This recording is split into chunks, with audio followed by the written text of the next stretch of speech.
Hey, welcome to Tony Tone Barbecue. I'm Tony. Thank you so much for visiting my channel, and super huge thank you to all those subscribers and all of you that have given me a thumbs up on my videos. I really appreciate that, and thank you for all those comments and questions. Please keep them coming. I'm really excited today. I'm here in my garage, and I just received a delivery of the new charcoal grill that I ordered. This is from Oklahoma Joe, the Judge. I have been wanting to order this for a while. I've been putting a lot of research into different charcoal grills to pick up, and I wanted to add this one to my collection. And what I'm excited about here is that this thing's really well built. It's got a lot of cool features, and there's a couple of things in particular about this that I'm going to show you after I get it put together that really influenced my decision. And I can't wait to get this thing built. So I'm going to unbox it right here in front of you, and I'm going to attempt to put it together solo. This, according to the instructions, this thing requires 2 people to put it together. I'm just going to go ahead and do this on my own. And I haven't opened the box yet. I told you I did read the instructions. Well, I went online and I downloaded a copy of the instructions. So I took a quick glance at them, and I'm just going to kind of go for it like most of us guys do. And hopefully I don't just drop this thing and make a mess of it. So we're going to see what happens. Now, one thing I want to make clear, this is not a paid promo or anything like that. Oklahoma Joe did not send this charcoal grill to me free of charge or anything like that. I paid for this thing with cash out of my own pocket, which is what I prefer, because if I put this thing together and find out that it's just a big piece of junk, well, I can tell you, and I won't feel the least bit bad about it. But I have a feeling this thing's going to rock, so I'm really looking forward to it. So, well, let's get this thing going, and we're going to see how long it takes me to put together, and then we're going to go ahead and fire it up and get it seasoned, and we'll start doing some cooks on it. I'm going to have plenty of videos to share with you on that. So, here we go.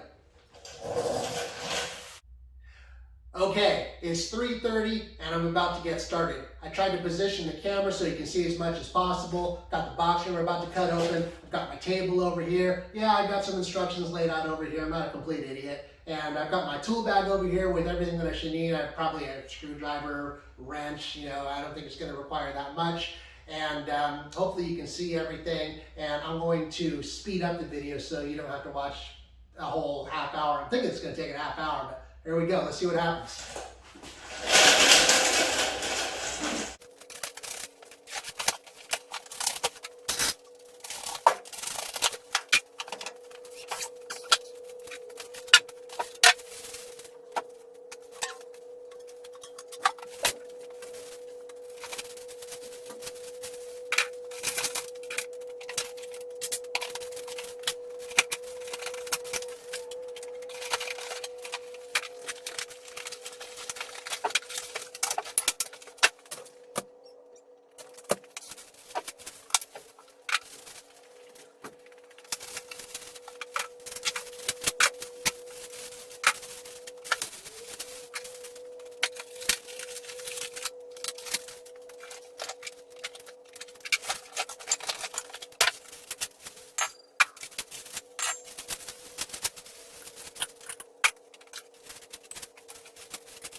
Well, I'll say this thing's not light.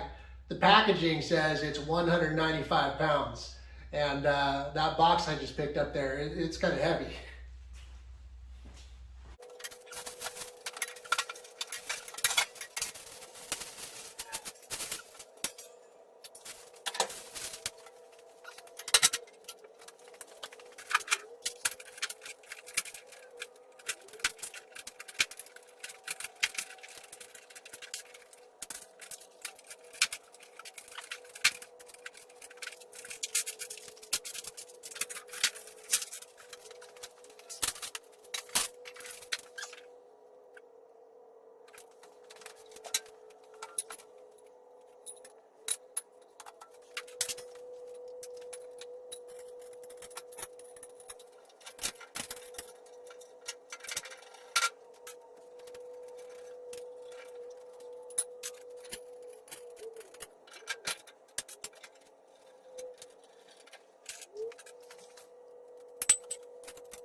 Done.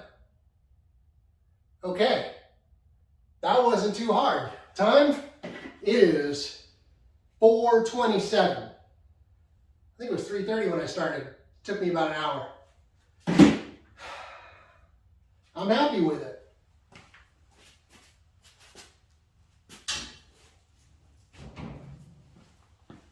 Okay, let me give you a close-up of the finished work here. Overall, this thing was really easy to put together. I think the hardest thing that I had to deal with was inserting the little screws into the bottom of this rack here. There's a couple little screws that screw into place here. The only thing that was difficult about it is because it's reversed, because it's upside down. You want to turn one way when it really needs to go the other way. As far as quality is concerned, I didn't see any problems with it. All the welds and everything looked like they're in great shape. The box was nice and straight. The lid went on super easy. It was aligned so well that inserting these pins into the hinges was easy to do, just one person, and I had no problem with it. And as far as any changes or modifications that I made, that I'm considering making to it, maybe I might add some smoker gasket along the edge here, so that when I bring the lid down, no smoke can seep out of there. I would say that it's really not that big of a deal. It looks like it's sitting really tight, and I doubt that very much smoke is going to be able to escape between the lid and the box. But when you're super picky like I am, and I am super, super picky, and I do a lot of really long cooks, that might be something that I want to mess with. One thing that I did notice that I thought was kind of odd is on the smokestack here, it's hard to see, but I noticed a little tiny bit of a gap right in here. Like, you can see a little bit of light through there. I'm not sure about that. Again, that's not a huge deal. It's not enough to where a lot of smoke's going to come out of there, but I'm probably going to end up taking this off and then just applying some RTV sealant in between the smokestack and the lid, just to make absolutely sure that the only smoke that can escape out of here escapes where I want it to come out of that hole right there. So I might do that. I like that these grates are the normal kind, that one side's flat, the other side is like comes to a point. You know, you kind of do your own preference. It's nice having the flat side because it's easier to scrape and clean them, and the oil and the everything that comes off your cooking is going to drip down that V and come to a point and then drip down into the fire below. So I'll probably run it that way. And I think the only other thing that I might change, a little tiny modification, is I might add a high temperature, a heat resistant felt O-ring right here underneath the head of this screw, so that way I can tighten down the nut on the other side and make this just a little bit harder to slide back and forth. Just give it a little bit of resistance, because it slides back and forth pretty easily, and you know that if you tighten the bolt really tight, then it's going to be very difficult to slide back and forth. You don't want that either. So I just want a little bit of resistance, and a little bit of resistance that's also going to help keep that nut from backing off. So besides that though, man, what a piece of cake. What a beauty. I can't wait to fire this up. So following the manufacturer's instructions, one thing you're supposed to do, you're supposed to wash your cast iron grates to remove the wax and stuff that's put on them before shipping. I'll take care of that. I'm going to do that right before the cook, because I don't want to let it risk developing any rust either. So I'll be doing that later.